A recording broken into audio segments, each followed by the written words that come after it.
right, welcome to The Broker Experience. We're your hosts. My name is Rick Dulai. I'm associate broker, and I'm joined here with Rob Scalisi, broker owner, and Chuck Cascione, the other broker owner.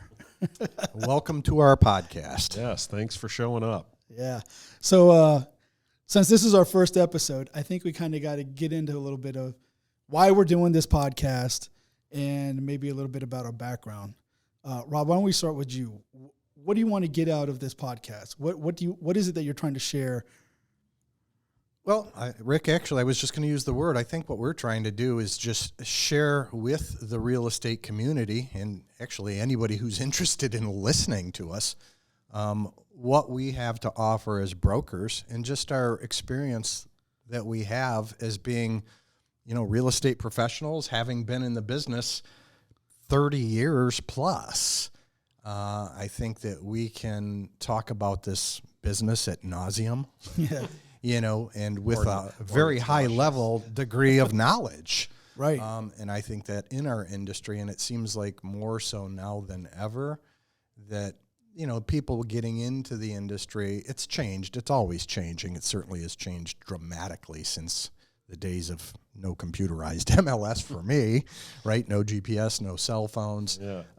But just the types of agents that are entering the business and how they perceive it and how they try to conduct business versus, say, maybe somebody like myself or Chuck who have been in it for such a long time and we've seen different changes. It's just, it's forever changing. We want to share our experiences with anybody who cares to listen. Yeah, and I think that's one of the reasons why I also pushed that we should do this podcast, because I think that's one of the things that, kind of doing a small brag here for you guys, but one of the things that sets you guys apart as brokers is that you do share everything you do. You're actually active in the business right now. You're not just brokers. And you run into problems and scenarios and situations and difficulties and deals, and you've always shared what you learned from it or how you overcame it or how to handle it. That's one of the things that we do at our office meetings. We try to come up with these real life scenarios and how we dealt with them. Right? Could write a book with all the real life scenarios we've got. Yeah, no, I can imagine. But that's the thing, though. You guys also have kind of a different style, but you guys work really well as partners. Like, Rob, you do much more of your past clients and referral business, and a lot of your business is based on that.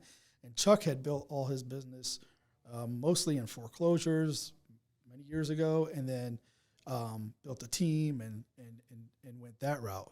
So let me ask you, Chuck, like, what are the things that you come across in the business that you notice agents or other brokers have difficulty with? Understanding what they're doing, understanding the contracts. I mean, some people will say, they'll put a closing date on a contract, and they act like it's a suggestion, not a legally binding contract. Right. And we just try to make that date. Well, what about all the other things on the contract, like the price? Is right. that we just try to make that too, or the closing date, or the mortgage amount, or the home inspection? Those all suggestions too. And you see that in some of them. Well, we can fix it on an addendum, which is true. You can change any of those things on an amendment or an addendum, but there has to be a good reason. Yeah, we entered into a legally binding contract. We tend to see this thing through. Right. To closing. Right, but why do you think that happens, though? Why do you think? I have no idea why they're... Because it happens often. I have a theory on that, and I think that it's plain and simple. It's a lack of training. Okay. I think that, and I'm not naming brokers, but, we're a relatively, I'll say small to medium-sized brokerage, right? Yeah. And most of the people come here having been in the business, so they're experienced agents. They end up here, they don't start here. Right. You're an exception to that, right? And we should talk about that, like why you came here, but okay. And I think that these bigger brokerage houses, it's a numbers game, right? And they'll grab anybody that has a license, right? Because that's the first thing you have to be, is licensed. and a pulse, basically. You know, Right. I laugh when we say this, but it's kind of true. If you can fog a mirror, you can sell real estate. And they come in and they got their license. They think, hey, I'm a real estate agent. And they run around and start trying to do transactions. In the training, the real oversight of a new agent just isn't there. You know, and for anybody, and I think you'll attest to that, that ever comes here, whether it's somebody just newly licensed or somebody joining our teams, one of the first things that I tell them to do is I want you to read the listing agreement, Right. not skim over it. I want you to read every single word and sit there with a highlighter, highlight anything that you don't understand or doesn't make sense to you. And then the same thing with the purchase agreement. Then we sit down and have those conversations. My assistants, I don't just go, hey, go show houses. It's, you know, you're going to shadow me for a few months here, and you get your own appointments. I will come along with you until I feel confident that you have at least a general understanding of what you're looking for when showing properties. Then, you know, of course, that really continues on, especially when it comes time to write the contract. And I think so many, to piggyback on what Chuck said, so many of these agents out there writing offers, half the time things that should be completed are just left blank. You know, I've noticed that there's also a trend like the new style of team or the new style of training, which I understand. I get this. I get it. And I would implement it this way too, but not quite as early as a lot of people are doing it. What they do is they have it set up that you don't need to know anything. You just go show houses and go to closings. Go write the contract. Yeah, just for get the you. deals, and they got assistants or they got admin or somebody that's writing everything up for them. They're collecting all the signatures, making sure quality control is there. They got everything they need and turning them in, and they have other admins that are then qualifying their file and whatever. And so Doctor and nurse philosophy. yeah, and the agent is actually not doing anything other than showing a house, going on listing appointments, and attending closings. Right. Which is a great idea, but it's like, you know, anything. You got to have the fundamentals though. You need to know your purchase agreements. You need to know your listing agreements. You need to know the law. That's why it's set up like you just explained, because they don't. Because they don't. They just got their license yesterday, and they're starting to show houses. They're Right. unlocking a lockbox. So as long as we know how to unlock a lockbox, we're good. Yeah. You know, And then let's- let so-and-so at the office write up the purchase And agreement. let's be real. You can totally have a business doing that. You can? Yeah. Oh, yeah. absolutely. You can get by and have a Absolutely. business. But what are you really trying to do? I think that's one thing that sets you guys apart, because you guys don't just want to make enough and get by. You're trying to set people up for success, how to go kind of next level, how to be the next level professional. Well, and let's rephrase that whole thing, right? You can have a business with that type of business model and those types of agents is a big house broker. It will be more of a revolving door, Right. and right. your exposure to liability Oh, yeah. Oh, yeah. huge. That's a good point. So, and I consider, like you said, an agent, I don't even really call that a business, who, if they continue to do their transactions that way, they are what I will label as transaction-oriented agents. Meaning, I've got this transaction, when it's done, I'm never going to see or hear from these people again, unless, of course, they get sued. Oh, right. Whereas, say, my business is all repeat and referral business. And why? I try to teach our agents, and hopefully all of our consumers, customer clients from this office do have that experience with our agents. What are you bringing to the table as an agent? Chuck just made the point. You open the lockbox. Hopefully you're bringing more to the table than opening up the house. Everybody can see it has green, ugly carpeting. Everybody can see it has dark, beautiful hardwood floors, or whatever the house has to offer. Yeah. What are you bringing to the table? What is your knowledge about a house, life expectancies of the elements of the house, Right. contract law, contingencies, financing, inspections? You know, what are you bringing to the table? Yeah. It better be more if you want to stay in this business Than opening more than opening that door. Yeah, I mean, that's one thing I did learn from you guys as an agent here. One was going on home inspections, you are more involved, especially if your clients don't know what questions to ask. You kind of engage the clients and the home inspector, because some home inspectors don't talk much either, and some talk too much. Yeah. Right. Yeah. So knowing how to balance that, and then actually kind of being hands-on, like popping your head up in the attic and looking around when the inspector's up there, to see, okay, what does the insulation look like? Is there mold? Like being able to do that yourself and asking the questions to the inspector as you're looking at it, it increases our knowledge and expertise and the clients. I've had that conversation with an agent this morning. I said, you've been at enough home inspections. She's a newer agent under my wing right now. And I said, you've been at enough home inspections to know what they're going to flag. They're going to flag Right. that. The inspector's going to ask you about that, and they're going to tell them about this. So when you're showing houses, you project that to your buyers. Say, hey, look, I'm not a home inspector, but every home inspection I've been on, the home inspector flags that or says that Right. that's not good, or this is. So it's kind of educating your buyers as you're going along, from your knowledge of these home inspections that you've been at.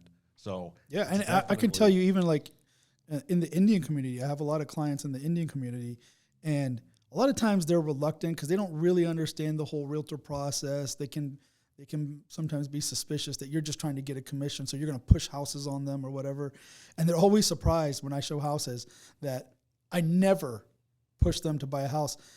I often point out things that don't look good or don't look right or maybe are cheap, and they'll look at me like, so you're not really trying to get us to buy this house. You're kind of picking it apart. I go, well, I'm being honest. I wouldn't buy this house because of the issues I told you.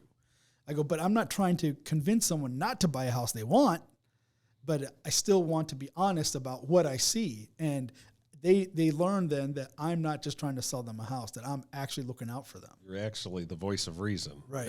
They're starry-eyed by, oh, look at this granite countertop or something, and then they fall in love with the house. But then when you get underneath the surface and you Right. see, oh, it's got a horizontal crack in the basement wall, Right. you need to run, okay? Because this is not, unless you want to spend $20,000 to fix that basement wall. Yeah. And sometimes it's worth it, but most of the time it's not. That's a really good point too, is that if you have a good knowledge of real estate, houses, the mechanicals, et cetera, if you point out the deficiencies up front, right, and the buyer knows what they're getting into, and then this offer is still subject to a professional inspection, and the inspector comes back and just basically reinforces what you already told them, Right. you're not going to see these buyers getting cold feet. But if you try to gloss over the fact that it's going to need a new roof, you get to the inspection stage, the inspector tells them it needs a new roof, and they back out. I mean, why Yeah. go through that exercise? I Right. think if you really try to be the advocate of the buyer, it's just long-term going to pay out for you, with the repeat referral business, et cetera, Yeah, Absolutely. I think that's a really good point. Yeah, because when buyers are informed and they're writing their offer informed, there's less chances that they're looking for outs or looking for discounts, or because now they understood exactly what they're getting into. And then when you get to the inspection, it's not like, hey, I want a $30,000 reduction for this or that, because it's like, no, we saw that. We knew that the roof is going to need to be replaced. We saw that all the furnace and air conditioning are going to need to be replaced.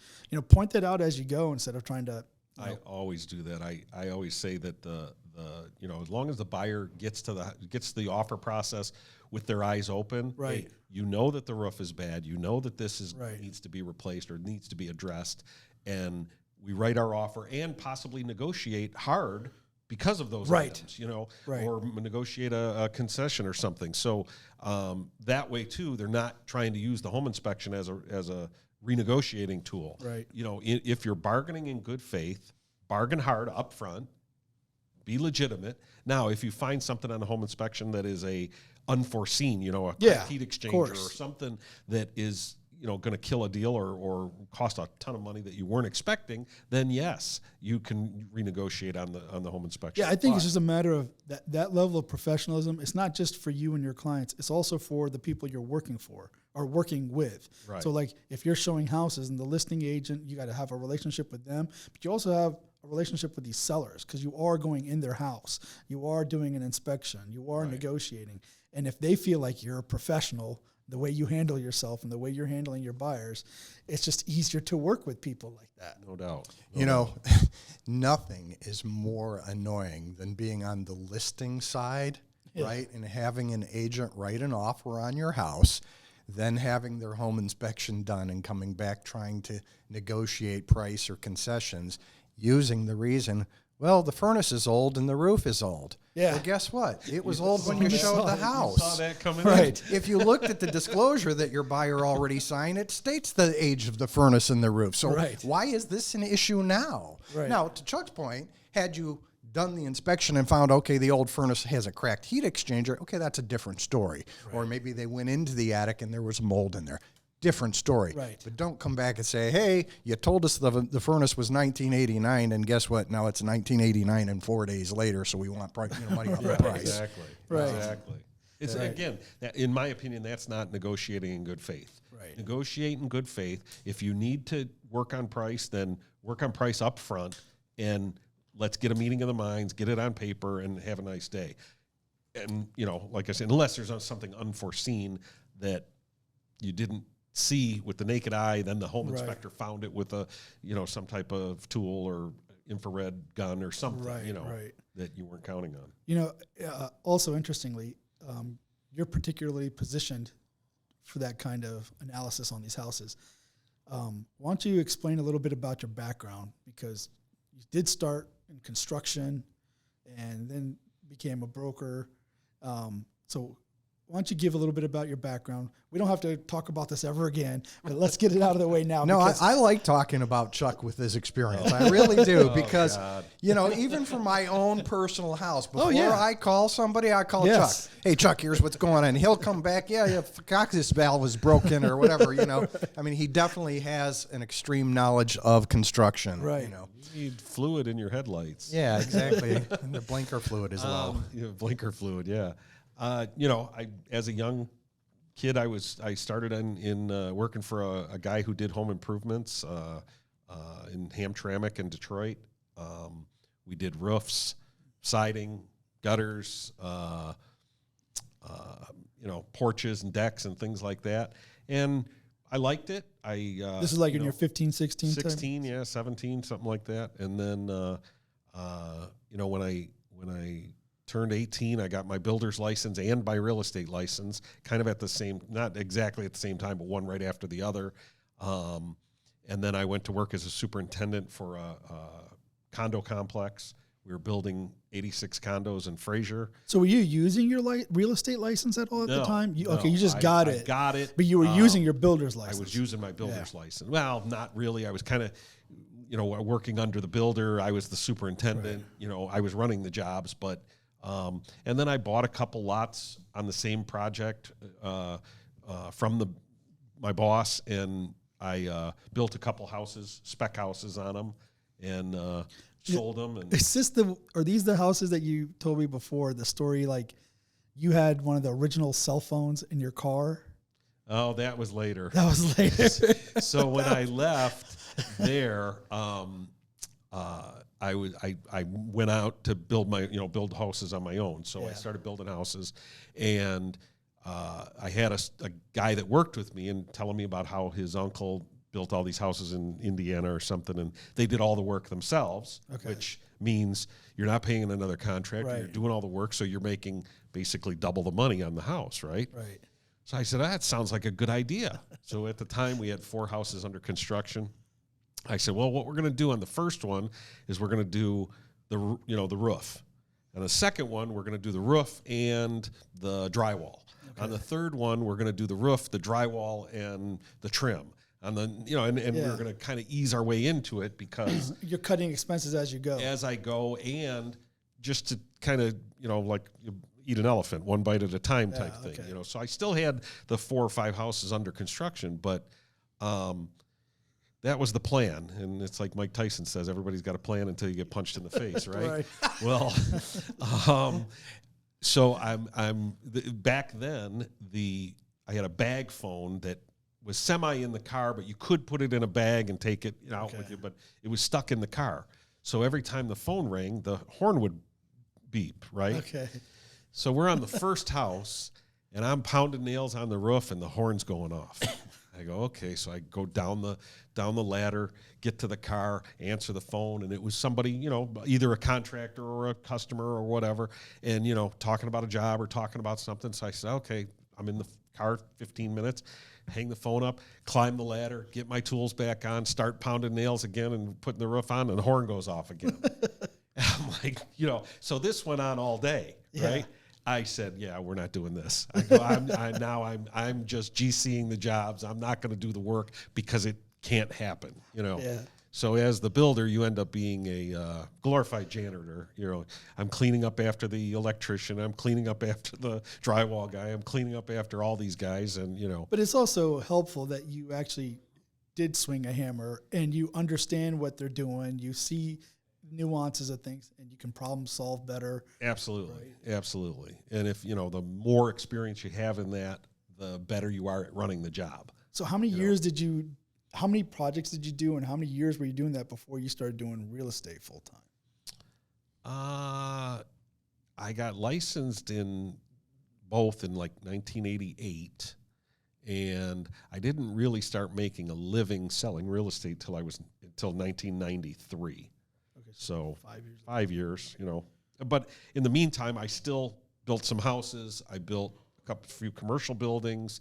So And you continued to do construction stuff, but right. you were doing real estate full time. So where did you go? You said you were, or where did you even say? I don't know, but I feel like I've heard these stories so many times. But where did you start? Where did you start with your real estate career? It was a small brokerage. I went to high school with a guy who his dad owned a brokerage in Roseville, and like Rob was saying earlier, it was a very small office. So there was, 5 of us. Right. And the dad was the broker. The son was going to be the next broker. And they were very involved in the transaction and very involved in Like looking very over hands-on. hands-on, holding your hand. I think their rule was, we're going to go with you on or we're going to help you on your first 4 deals as a seller or as a buyer's agent. Well, we didn't have buyer's agency back then, but when you represented a buyer, well, no. You didn't represent them. Worked with the buyer. When we worked with a buyer. Right. And then we're going to go with you on your first 4 transactions when you list a house. I think that lasted like one of each for me, because I wasn't paying them their extra juice for that. They charged you for it. Not only did you have to pay 50% of your commission, but they got an extra 10% because they were helping you. Or the trainer was helping you. So The trainer. Right. So I got out of that real quick, and I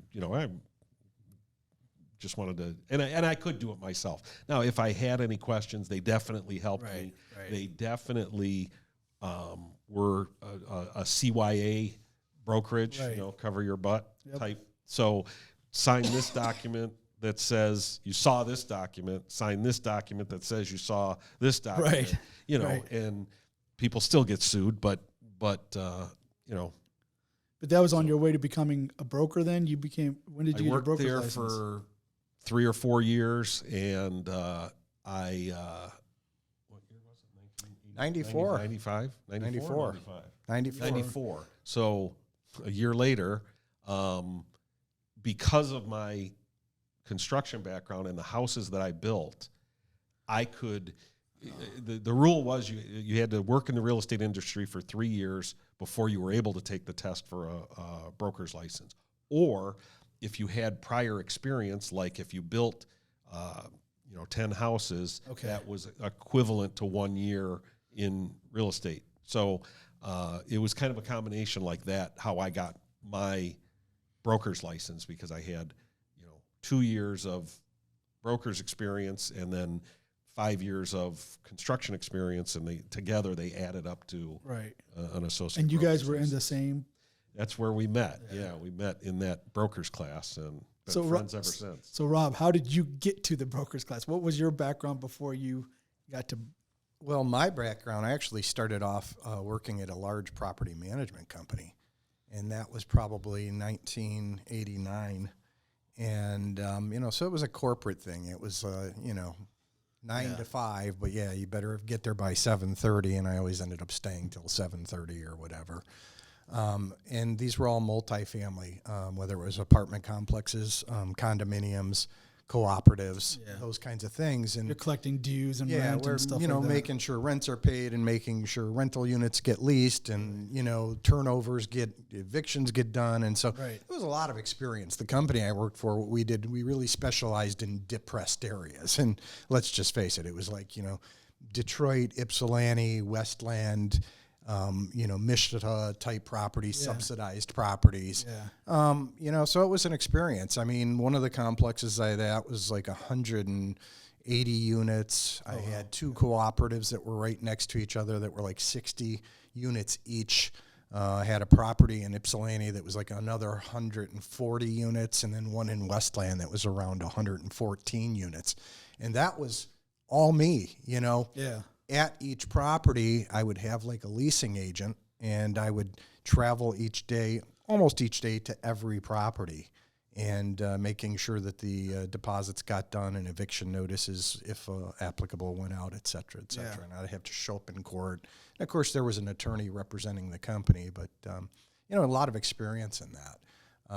I was actually robbed at gunpoint at one of the properties when I was calling in payroll, and that was kind of that opened the door for me to get out. That was it. I just too wasn't much. earning enough money, and it was too much work, and for the And that was amount of money. dangerous. And it was like, I started considering, I was just trying to think of that, right? CPL, right? Concealed Piston License.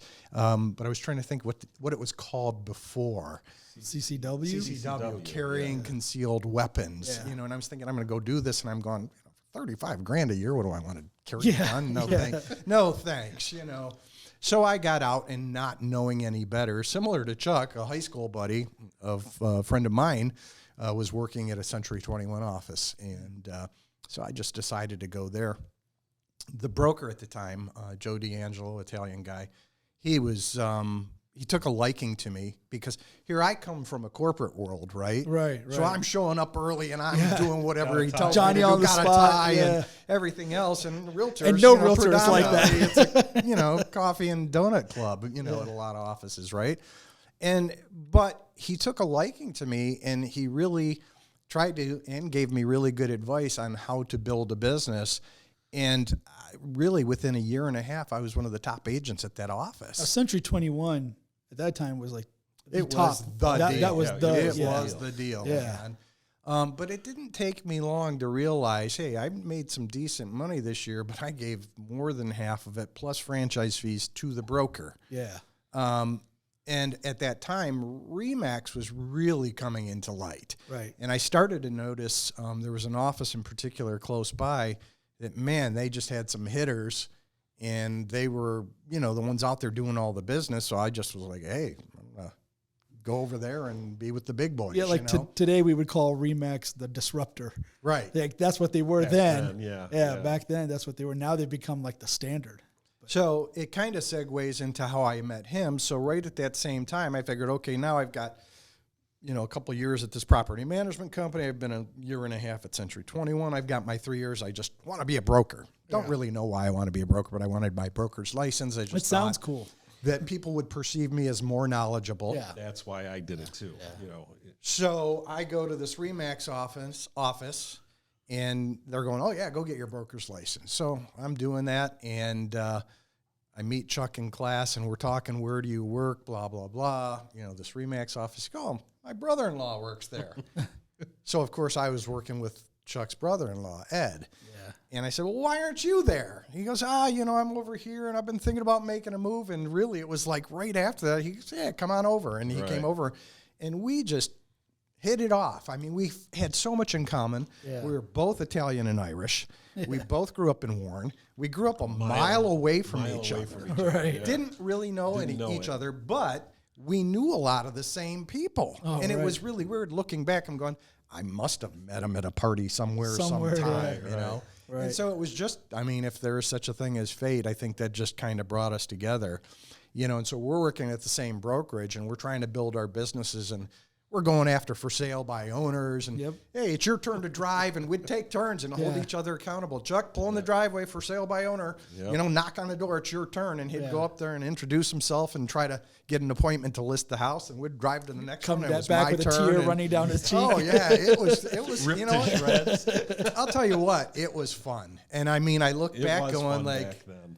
We were aggressive, and we were Yeah, young, and we yeah. were dumb, and we didn't know any better, Right. you know, and we were just, hey. But really, what you guys did is you were exposing yourself to real people, real situations, and then building the skills now how to interact and take care of objections and things like that.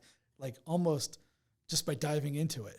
Right. And I don't think we ever really, you know, in those knocking on doors had somebody that was just rude to us. I mean, we weren't threatening type Yeah, people. yeah, We yeah, were very yeah. approachable.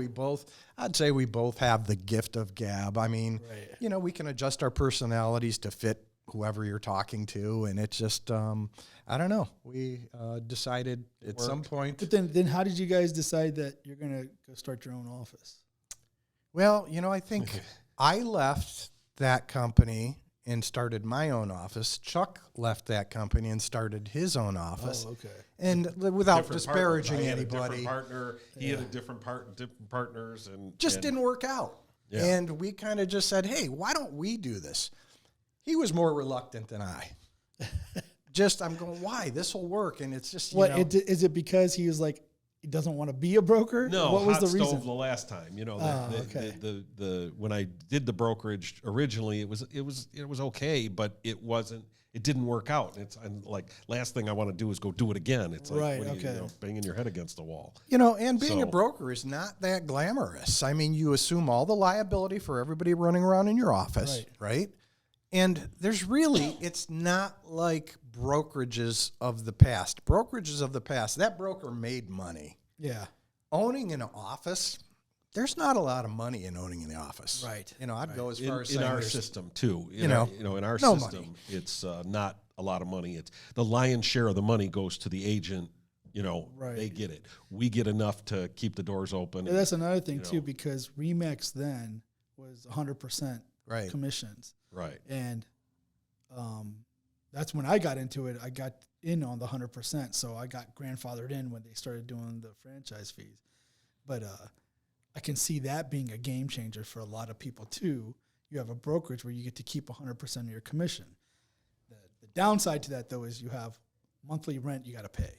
Right. Right. So Yeah, and it sounds scary, but it's not like Right. you're paying that money in a 12-month period. You're paying that money anywhere you work.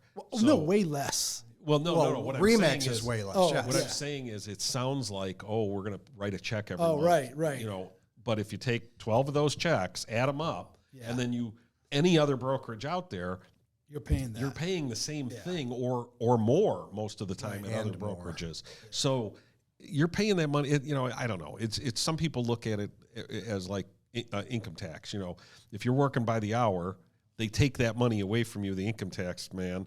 You know, you still put it in. You still Right. paid that. It's Right. you know. So it's the same type of way with a real estate commission No, split. but I can tell you the first check I got. So I came from an IT background. I was a software engineer. I got a regular paycheck, and my first commission check was like 3 times what any of my paychecks ever were. And I looked at that going, I like this. oh wow. You hit pay No, dirt. but the thing is, in my mind, I was like, I don't have to work for 2 months, which was Well, that's totally the true when wrong you're- attitude. when you're that age. Well, yeah, you that know? was the problem. So, Woohoo. but then Rent's paid. Let's go. yeah, it took me a while to understand, like, no. You got to think about this like a business. If you're thinking about it like a business, you're thinking pipelines, you're thinking future, you're thinking setting yourself up. right. Well, it's funny that you think of it like a business, Rick. I think that a lot of agents fail for exactly that reason. They don't think of it as a business. They don't think of it entrepreneurial minded, right? Right. You can't give me an example of any business that you would be opening up, right? And I say Dunkin' Donuts is an example, right? what kind of capital, if you wanted to be the owner of a Dunkin' Donuts franchise, what kind of capital would you have to have up front to get the doors open, buy the franchise pay fee, employees, right, and start selling coffees and donuts and sandwiches and whatever they do? How much of that would have to go on before you as the owner would ever see a return on your money and a profit on top of that? I would guess it's got to be like 50 grand. You know, That's for the franchise fee. That's just franchise fee. okay. So is it's probably more, 25 to 50 grand.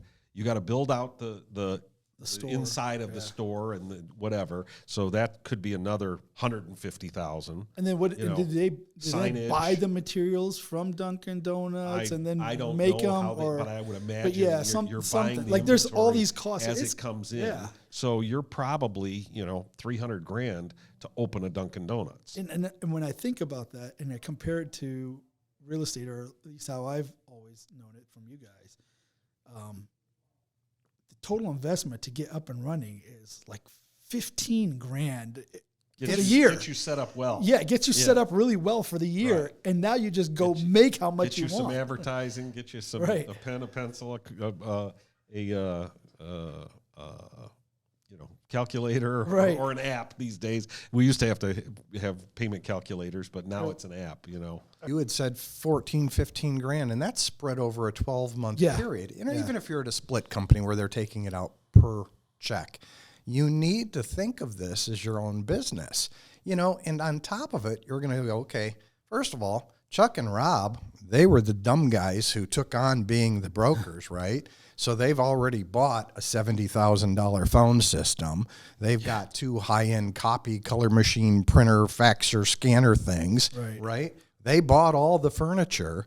They've got a staff set up and provide the payroll, right? So you get the benefit of, call that a $300,000 investment, and you get it all for $1,200 a month. Right. So that initial entrepreneur investment money, Way less. You The cost don't of have entry to- is next to nothing. you don't have to deal with it, right? Just come in and start banging out sales or listings, and you'd get the training and the coaching and the advising from guys like us. Right. And I don't think people really think of that. Yeah, I mean, they it's don't go at it oftentimes, like that. They look at it as a job. you'll ask an agent, hey, you're over at ABC Realty. What are you paying over there? Nothing. What do you mean nothing? I don't pay anything. They just take it out of my check. Yeah. No, you're Okay. paying. You're paying. You're paying. They don't even know how much, Rick. How can you be a business person and not know what your overhead or expenses are? That just happened. Chuck was on a call with an agent yesterday, and they had no idea How many deals? how many deals they did last year? Or Like how how much much money? she made? Yeah, it's like 1099 how do you not know your 1099s numbers? Came out like a week ago, Right. So we know she knows how much she made, Right. Okay, but Right. they don't look at it that way. Yeah, because if you're not thinking about a business, then you're not paying attention to numbers, but that's the whole key is like you have to have a process in place. You actually don't have to work 10 hours a day like a Dunkin' Donuts owner would have to get your business going. But you have to have some discipline, you have to have a process, and you have to have some consistency. Well, and I think the consumer and agents have a preconceived idea of what we do, or you just drive around in your cars and talk on the phone, and you can come and go as you please, and you certainly can. You could take every day off if you want to, but you're not going to make any money. Yeah, exactly. So what you get out of it is what you put into it. And I know that sounds cliche, but there's no truer statement. You want to work 7 days a week and 10-hour, 12-hour days, you put your time in, You'll make you're going to money. be lucrative. Well, I've seen some agents here that are pretty much here 7 days a week. They're here on Sundays. They're here on Saturdays. They're here in the evening, sometimes after hours. Workaholics. Yeah, I mean, and it reflects in their Oh yeah. business, right? They end up being top in the office, top in the region. That's the kind of stuff you're going to see based on how much effort you put in. Well, and let's face it, with cell phones, the ability to, text and email from your cell phone and laptops and technology in general, we really aren't ever off the clock. I mean, you can choose to ignore a call or take the call, respond to the email or ignore the email. But again, it's really made it convenient to service the consumer, your client, if they are a client, right? And you're getting paid well to do so. Right. And yeah, there are times, myself admittedly so, right? It's 10 o'clock and somebody's texting me, hey, I got a quick question about that. And it's like, you're thinking, really? It's 10 o'clock at night. This couldn't wait till the morning. Right. But nonetheless, you're going to respond, and you have If you the see it, you ability- end up responding. yeah. And so it just, you take the good with the bad or whatever. Right. It's just the facts of life. Just yesterday, I had this conversation with Avery, one of our agents that's newer in the business, and she was saying, yeah, a lot of people, look for that security in getting a job. And I said, well, is it really more secure? I mean, while that employer is making money and you're employed by them and they're giving you your paycheck, it might feel secure. But what if that decision maker decides to close the business or fire you? Or the industry doesn't could run crash. their business the right way, and there's no longer a need for you. Right. I said, who do you trust more about your income, you or somebody else? And I think what it is that real estate will typically attract that person, again, that thinks like an entrepreneur, right? Right. They're going, I trust me with my income. Absolutely. Right. I trust my ability to go out and get business. And if I succeed, it's me. If I fail, it's me. And the thing is, even at a 9-to-5 job, you have to be there busy for 8 hours, and you're expected to produce. You're trading your time You're for trading their money. for their money. So if you're going to do real estate, you just have to have that same mindset. I'm going to be here every day from a set number of hours, and I'm going to be putting my time and effort in to produce something. That's going to pay off. I mean, we know that anybody that comes into the office and spends 8 hours a day actually working on their real estate, but not just fumbling around on YouTube or whatever else I do every day, but actually come in here and look up a for sale by owner, or start looking for expireds, or picking a geographic map. Go figure out postcards, or start writing letters and signing letters and mailing them out. I mean, even just those basic things, they're not any less than what you would do at a normal 9-to-5 job. The beauty of our business is, because you're so independent, because you can be creative and you are an entrepreneur, you can figure out all the ways that you want to spend your time to generate your business. And you might come up with things that nobody else is doing and take off, and I've simplified it really. There is only 5 things that, if you're in real estate, only 5 things that you should be doing. Okay. If you want to make Let's money. hit them. What are those Right? 5? You ready? Prospecting for a buyer, Yep. out showing homes to a buyer, Okay. prospecting for a seller, Yep. or at a seller's home listing their house for sale. Yep. Okay, there's 4. Or going to the closing. Closing. Yep. That's it. Yeah. It's pretty simple. Now, the ways you can prospect for a buyer, the way you can prospect for a seller are plentiful, right? Right. And Right. those are things that we can give you all the ideas. We can give you all the systems that we've ever used Right. that have helped us succeed. I can't do the work for you. Right. And so that's the thing, is you have to be disciplined enough to go knock on those doors, right? Yeah. To be told no, to be told I have a cousin who's a realtor, or a sister or brother or mother, whatever. Right. Right? And you move on. But if you're really not doing one of those 5 things, I tell you, go home. Right. Really, because you're not working, playing on Facebook and, Yep. And again, the social media has its place for attracting I mean, look, we all people, do it. We all get distracted sometimes, but you got to be very aware. That's where the discipline comes in. Yeah, I've had very few people see me on Facebook and say, "Hey, I just saw you on Facebook. Come list sell my me a house." house, Or, right. I mean, it occasionally it's happened, Yeah, but if you're going to count on that as your bread and butter, That's not going to. it's not going to happen. More image advertising. You were about to say something?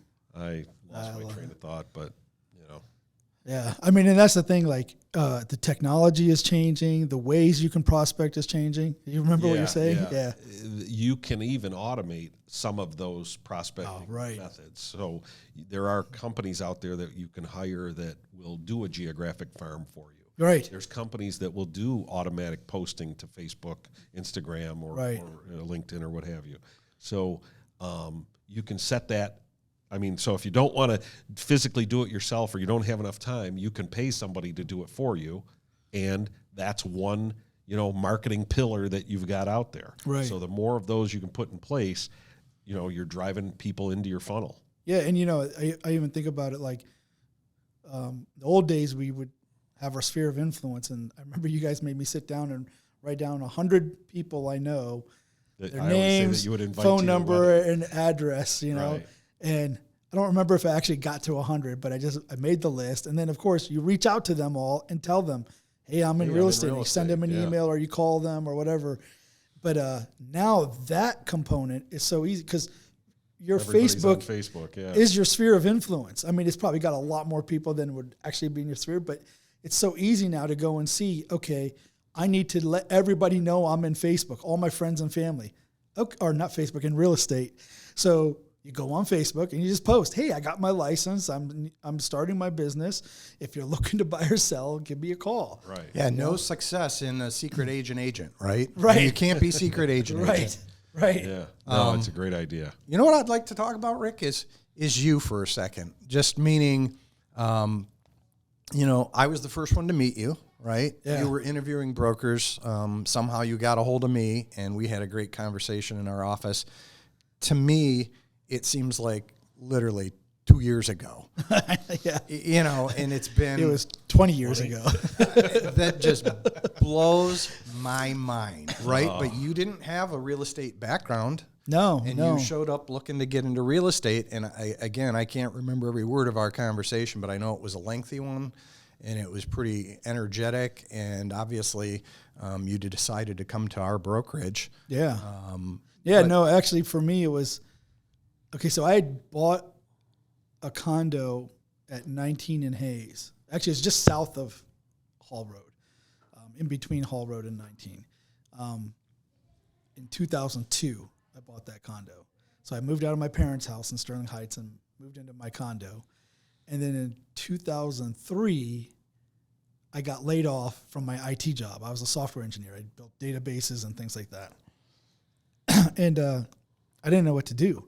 I remember the day I got laid off, it's about 2:00 in the afternoon. I called my buddy. He's an attorney. He had just finished law school at that time. And I called him. I said, hey, I just got laid off. I go, meet me at Starbucks. I got to talk to somebody or something. So we're sitting there and we're just chit chatting. He's kind of feeling bad for me, and I didn't really know what to think. I'm just looking around. It was a bright, sunny day. It was in the summer, and it was beautiful outside. And I'm sitting outside. We're drinking our coffees. There's all these pretty girls everywhere, and people are laughing and drinking their coffees and like a commercial, TV commercial. And I look at him and I go, hey, Harpreet, I go, is this what it's like every day? Because every day I would go into the office. It was dark outside when I got there. It would be dark when I left. And I'm sitting at a computer all day just programming.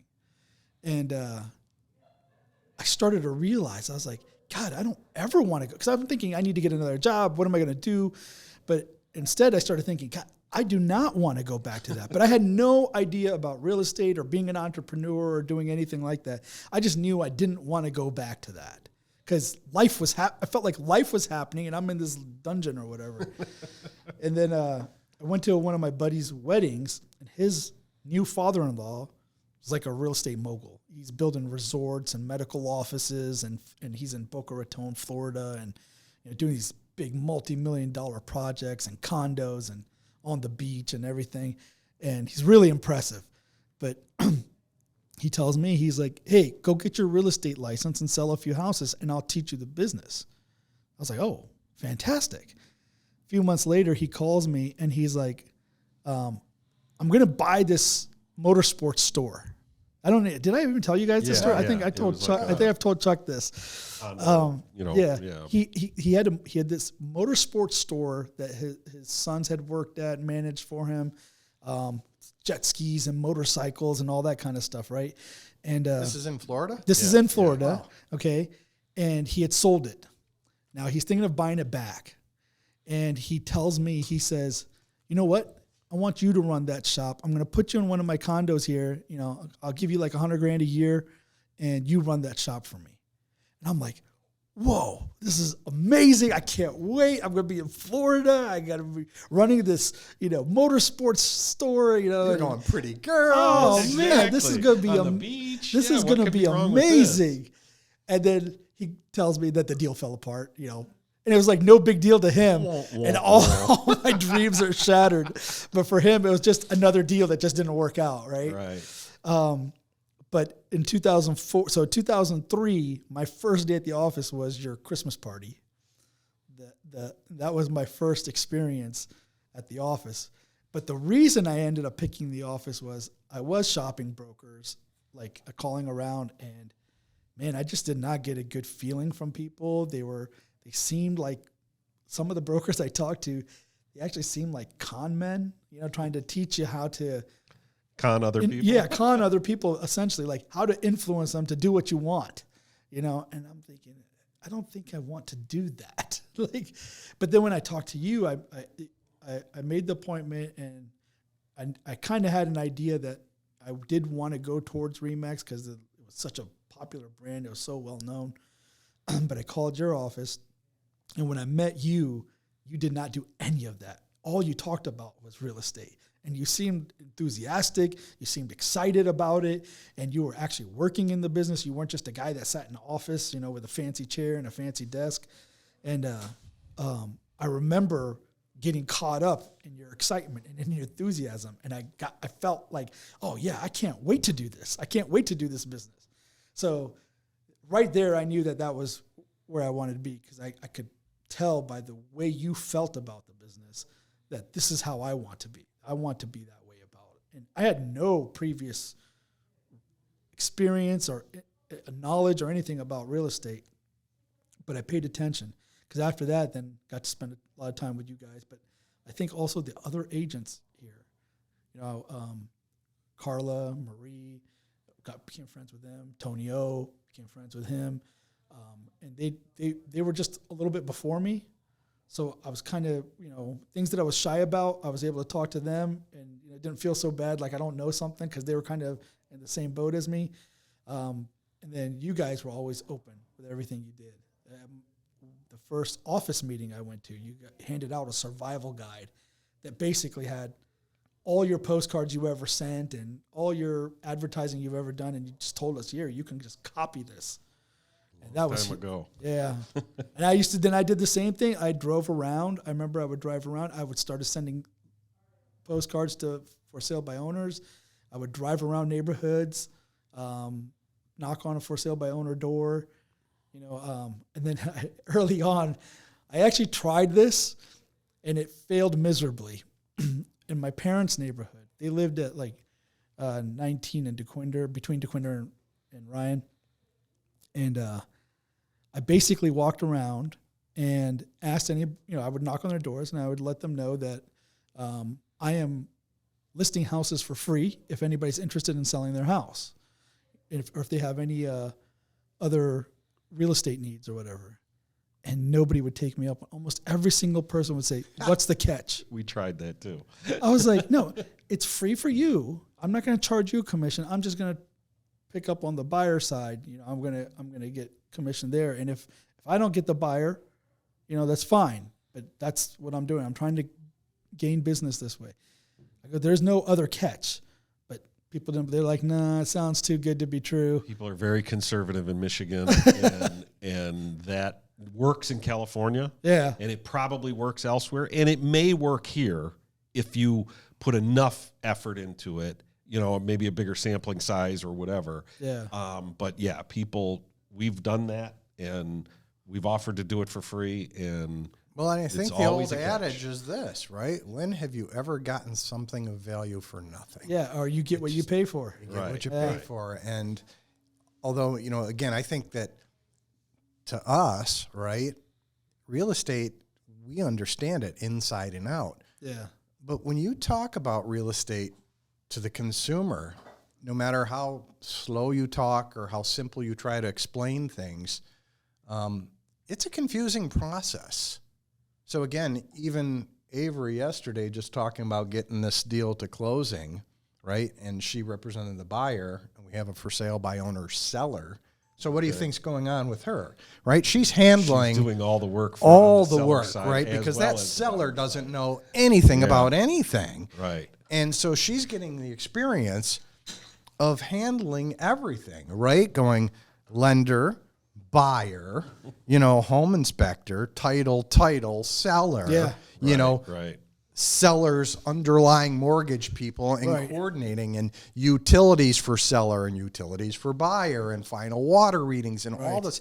And she's going, oh my God, this is overwhelming. And so you finally get the clear to close, and she's coordinating all of those different parties to be in one place at one time. So you mean the listing agent actually does something when they get their listing rather than just put their sign out and Yeah. get paid? Yeah. Oh boy, what a concept. Not some of the ones we know, but What a concept. But having that experience now, when she gets a regular deal, it's going to It's gonna seem be like easy. cake. Oh, Yeah. exactly. But I think that, again, so here she is, an agent in an experienced office, and she's just kind of, I wouldn't say overwhelmed, but overwhelmed with all that goes into it. Yeah. So, a consumer that doesn't really understand the process and go, you're going to do this for free. You're going to Right. steal my furniture or something, right. right? It's got to be Right. something that's going to happen. You're going to take the deed to my house, But interesting, too, when you were talking about how you landed here, and this may be a detriment of us, I try to be completely honest with anybody that's considering coming Right. here and just be like transparent. This is how you make money, and it's not easy. And like everything that other broker told you is bullshit. And it's true. And I think that a lot of times people don't want to know the truth. They want to be told that it's going to be We great. want sunshine. Right. And they're going to Sunshine come and here and start rainbows. making all sorts of money. And with us, it's never that. It's like, listen, if you come here and do what we tell you to do, you will make Right. money and you will Right. sustain in this industry. But if you're going to come here and think that you're just going to get money hand over fist without putting effort in, you're sadly mistaken. Right. There's brokerages, they'll land those agents, and then those agents a year from now, sometimes I hear gone. back going, man, I should have listened to you. Yeah. Well, I think the problem is a lot of times people are in a situation with a brokerage or a team where it's essentially multi-level marketing. And you always say this too. At some point, somebody's got to sell something Yeah, for the system to work.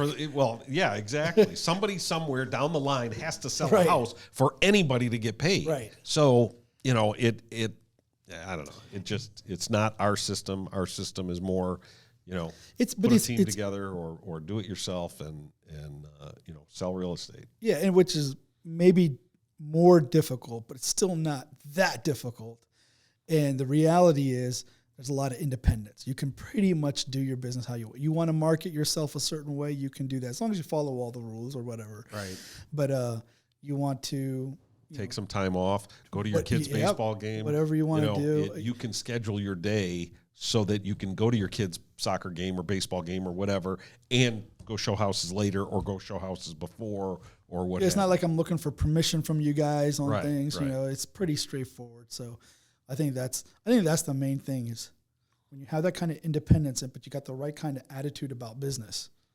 That's the combination that really, helps you take off. In real estate too, Rick, it's just, it opens the doors for so many different things. You don't have to just be the guy or girl that, I just list and sell houses and condominiums. I mean, there's vacant land, there's real estate development, right? There's building, there's flipping or rehabbing houses and, property management and commercial real estate. And you can be a business owner, and it's just, there's so many different facets that beyond you can just specialize the in normalized, different things. hey, I'm going to list and sell residential real estate. I actually think this is the perfect place for us to end this because those are all examples of things that we can talk about in future episodes. This is the experience that we can bring because we've all done this.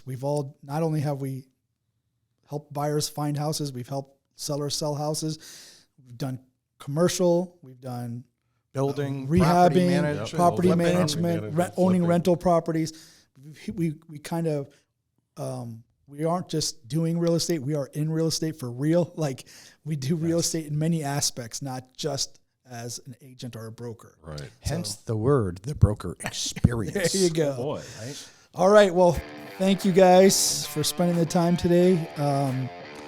We'll wrap this up here. And then next time, I think let's have a little more focused discussion on a particular topic. Cool. All right. All right. Thank you very much. All right. See you guys Thank you. later. Peace out.